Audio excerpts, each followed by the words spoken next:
In a small town just outside Wisconsin lives a boy named Sam, a 20-year-old nursing home volunteer. Sam always puts the Sunnyside nursing home and all the patients before everything else, as he has grown close to them over the years. He has been volunteering, but there is one patient he cannot help but want to stay far away from. Mr. Carson.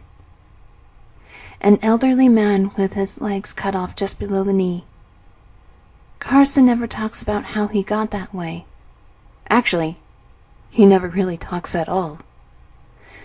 One night in the dead of winter, Sam decides to stay later than normal to help the nurses prepare the patients for the big blizzard that's supposed to hit sometime during the night. It's just hitting 10 p.m. and the snow starts falling heavily. Sam begins to fear that he will get caught in it on his way back home. He heads to the nurse's station to ask if he can check out, but none of the nurses are there. Sam finds this odd because someone is always hanging around the area, but he does not find it odd enough to worry, so he brushes it off. Sam walks to the hallway and the lights go out. He presses the power button on his cell phone to check the time, but his clock has stopped.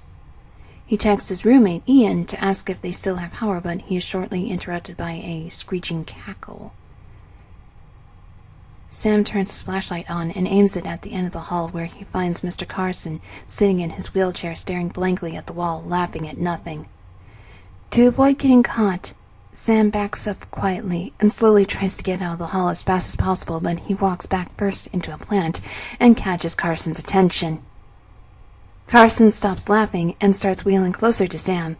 With each squeak in his wheelchair, Sam gets more terrified. Carson is now in front of Sam, but they are both silent. Take me back to my room. Carson stumbles to ask this question after 5 minutes of silence. Yeah, Sam says, knowing it is the right thing to do, even though he is scared out of his mind. The whole time he is walking him back, he prays that a nurse will come along and take over for him, but nobody comes. The two of them make it back to Carson's room, where Sam helps him onto the bed and tucks him under extra blankets to keep him warm until the power comes back on and the heat kicks in again. Sam shivers from a sudden cold wind that sweeps the room. The cold's not what you should be worried about tonight, the old man says. What? Sam asks, but gets no reply. Carson turns his head to look at the blank wall and begins laughing again. Sam just brushes it off and heads back to the hall. He decides to go and check the eating area for the nurses. The floor creaks as Sam walks across it, but that's normal considering the nursing home was built in the late 1930s. Sam opens the squeaky door to discover the bodies of the nurses. There's blood all over the room and a vile smell. Sam hears a disturbing scratching noise.